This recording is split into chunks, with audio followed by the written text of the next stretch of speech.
तो हर हर महादेव आप सभी को। कैसे हैं आप सारे? उम्मीद करता हूँ बहुत अच्छे होंगे।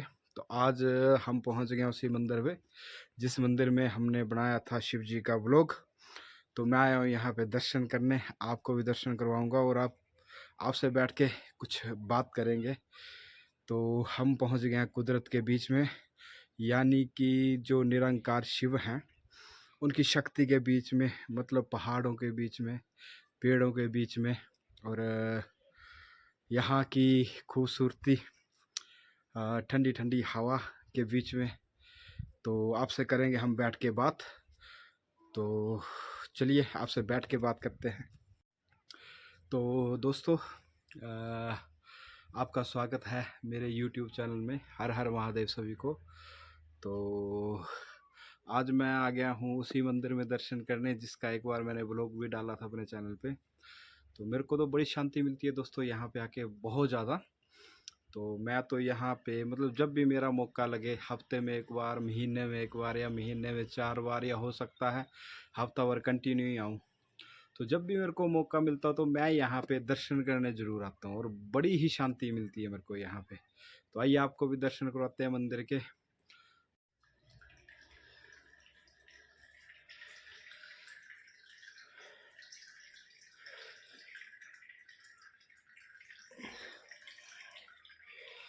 तो दोस्तों आप भी दर्शन कीजिए आज दोबारा से।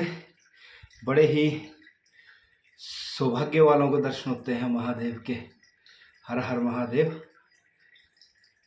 और दोस्तों दर्शन कीजिए हमारे नंदी बाबा के, जो कि विराजमान है शिव जी की प्रतीक्षा में, और बड़ी ही खूबसूरत सी जगह पे विराजमान है। देखिए आप।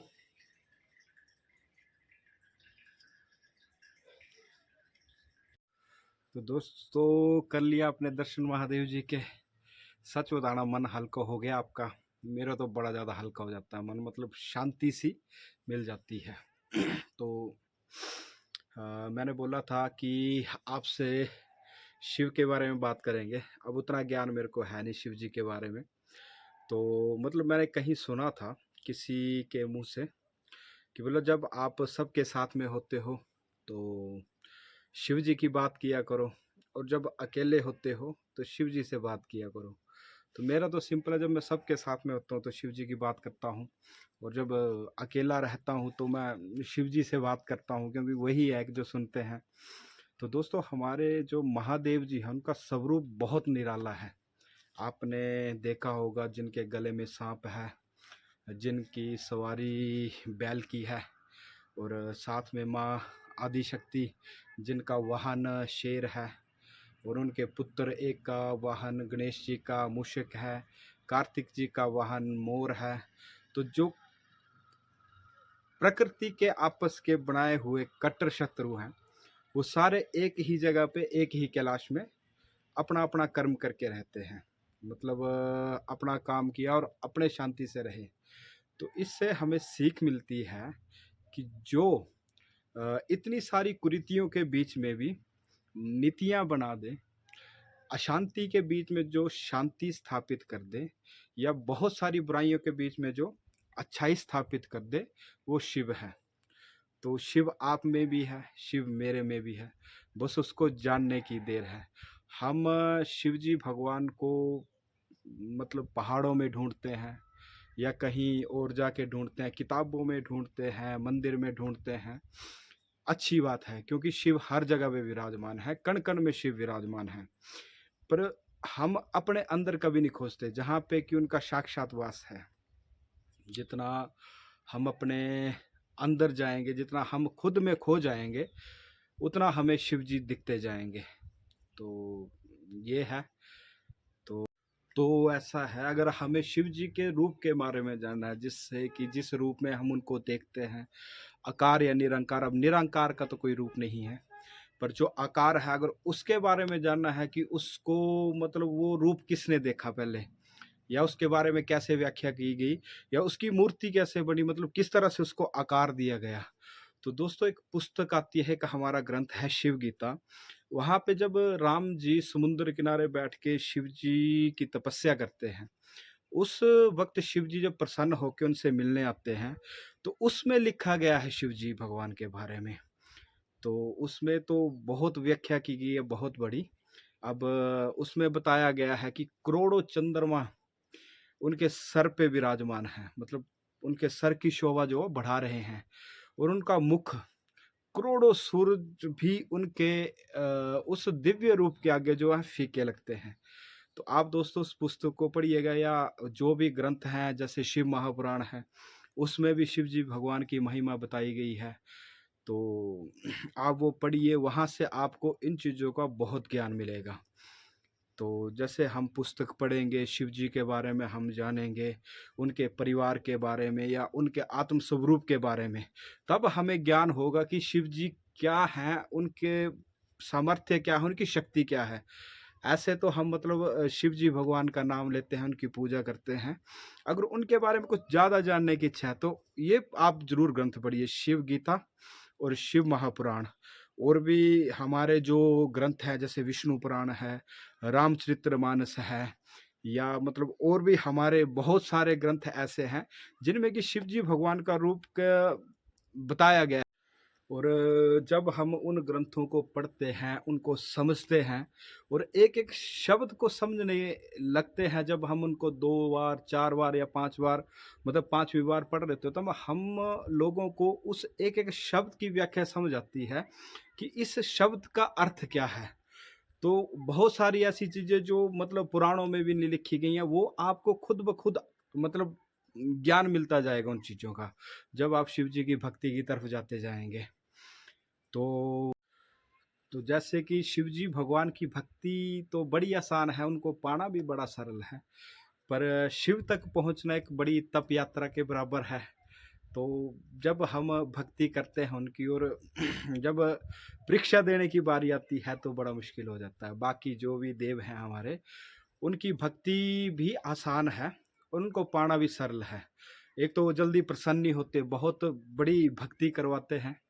तो पर शिव जी भगवान ऐसा है कि वो इतनी, मतलब आप एक बार पुकारोगे कि हे महादेव सहायता करो, या महादेव हमें ज्ञान दो, या हमें फल दो, तो वो तुरंत आपको वो फल देंगे। पर जो मतलब उनकी परीक्षा है, वो उसको देना बड़ा मुश्किल होता है, और परीक्षा देने की शक्ति भी वही देते हैं।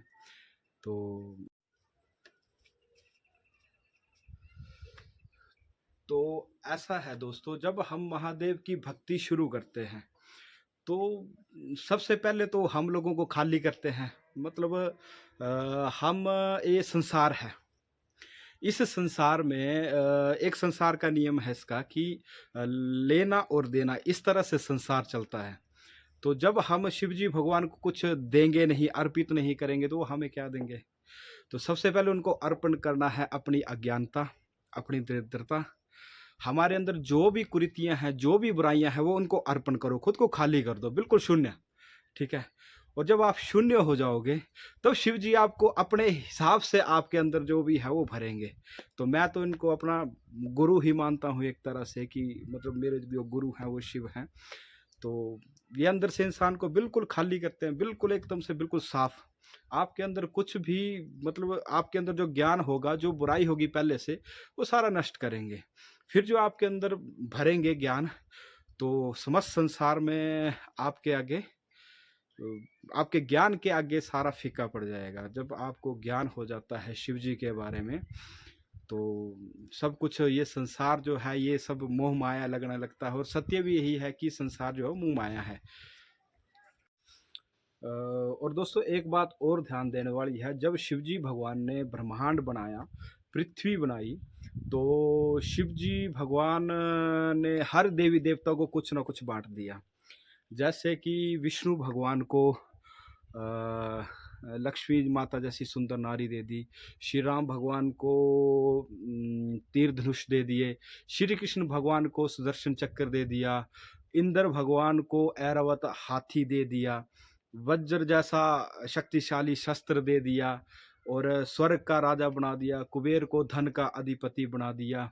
वैसे ही समस्त संसार में जो भी देवी देवता हमारे हैं, उनको सब कुछ बांट दिया, और शिव के पास जो है वो कुछ नहीं है, अर्थात वो मृगशाल ओढ़े हैं, कैलाश पे वास उनका। तो रावण को भी उन्होंने सोने की लंका दे दी, तो खुद कैलाशों पे वास करते हैं। तो उनसे जो मिलेगा आपको, वो मिलेगा ब्रह्म ज्ञान। ऐसा नहीं है कि शिव जी के पास भी कुछ भी देने का सामर्थ्य नहीं है या वो दे नहीं सकते। वो आपको समस्त ब्रह्मांड में कुछ भी दे सकते हैं। तभी तो आदि काल से हर कोई शिव जी भगवान की तपस्या करता ही आया है। पर ये भी परम सत्य है कि जब आप शिव जी भगवान की तपस्या करोगे, जब आप उनके बारे में जानना शुरू करोगे, जब वो आपको अपना लेंगे, अपने एक बेटे के रूप में, अपने एक भक्त के रूप में, तब आपको कुछ भी नहीं चाहिए होता फिर। जब हम उनको जान लेते हैं, और ये सत्य बात है भाई, कि जब हम किसी फल को लेके, किसी फल की इच्छा को लेके शिव जी भगवान की आराधना करते हैं, तपस्या करते हैं, पर जब हम शिव जी भगवान के रूप को आहिस्ता-आहिस्ता जानने लगते हैं, तो हमें फल की इच्छा नहीं रहती फिर।